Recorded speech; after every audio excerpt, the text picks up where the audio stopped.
ശ്രീ കരമന ജയൻ, സിറ്റിയുടെ കണ്ണും കാതുമാകേണ്ട special branch, അതും നെട്ടയത്തെ പോലൊരു സെൻസിറ്റീവ് ഏരിയയിൽ ഇത്രയും വലിയൊരു സംഘർഷം വരുമെന്നത് അറിഞ്ഞില്ലത്രേ.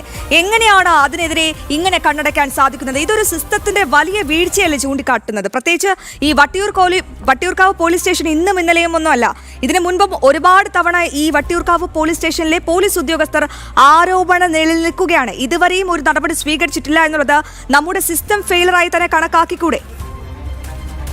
സിസ്റ്റം ക്ലിയർ അല്ല, വളരെ വളരെ മോശമായിട്ടുള്ള ഒരു സാഹചര്യത്തിലേക്കാണ് പോലീസ് കൊണ്ട് എത്തിച്ചിരിക്കുന്നത്. വട്ടിയൂർക്കാവ് സ്റ്റേഷനെ സംബന്ധിച്ചിടത്തോളം ഇതൊക്കെ ഒരു രാഷ്ട്രീയ വൈരാഗ്യം കാണിക്കാനുള്ള ഒരു സാഹചര്യം ഒരുക്കിക്കൊണ്ട് തന്നെയാണ് ഇത് ചെയ്തിട്ടുള്ളത്.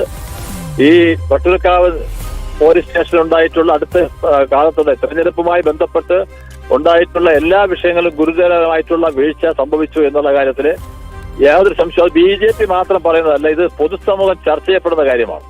പോലീസിന്റെ ഉന്നത ഉദ്യോഗസ്ഥന്മാർ പോലും ഇത് വീഴ്ചയാണ് എന്നുള്ളത് നേരത്തെ തന്നെ ഞങ്ങളോട് സൂചിപ്പിച്ചിട്ടുണ്ട്. ബഹുമാനപ്പെട്ട സിറ്റി പോലീസ് കമ്മീഷണർ അദ്ദേഹവുമായി സംസാരിക്കുന്ന സമയത്തും അദ്ദേഹത്തിന് മൗനം തന്നെ ഇത് സമ്മതമാണ്, ഇത് സമ്മതിച്ച കാര്യമാണ്, ഇത് വീഴ്ചയാണ് എന്നുള്ളത് അദ്ദേഹത്തിന്റെ മൗനത്തിൽ കൂടെ ഞങ്ങൾക്ക് മനസ്സിലാക്കാൻ സാധിച്ചിട്ടുണ്ട്. തീർച്ചയായും, അതായത് ഈ അക്രമികൾക്ക് സൗകര്യം ഒരുക്കാൻ മനഃപൂർവ്വം കണ്ണടച്ചതാണ് എന്നാണോ താങ്കൾ പറഞ്ഞു വരുന്നത്? സൗകര്യമൊരുക്കുക CPMന്റെ ഗുണ്ടായിസം നടപ്പിലാക്കാൻ വട്ടിയൂർക്കാവ് പോലീസ് സ്റ്റേഷനെ ഏരിയ കമ്മിറ്റി ഓഫീസായി ഉപയോഗിച്ചു എന്നുള്ള കാര്യത്തിൽ ഞങ്ങൾക്ക് യാതൊരു സംശയവുമില്ല. ഇത് നേരത്തെ പത്രസമ്മേളനത്തിലൂടെ മാധ്യമങ്ങളോട് പറഞ്ഞ കാര്യമാണ്. CPMന്റെ ഏരിയ സെക്രട്ടറിയായി അവിടുത്തെ SHO പ്രവർത്തിച്ചു, ഏരിയ കമ്മിറ്റി ഓഫീസായി പോലീസ് സ്റ്റേഷനെ ഉപയോഗിച്ചു എന്നുള്ളത് ഞങ്ങൾ ആദ്യമേ പറഞ്ഞ കാര്യമാണ്, സത്യമാണ്.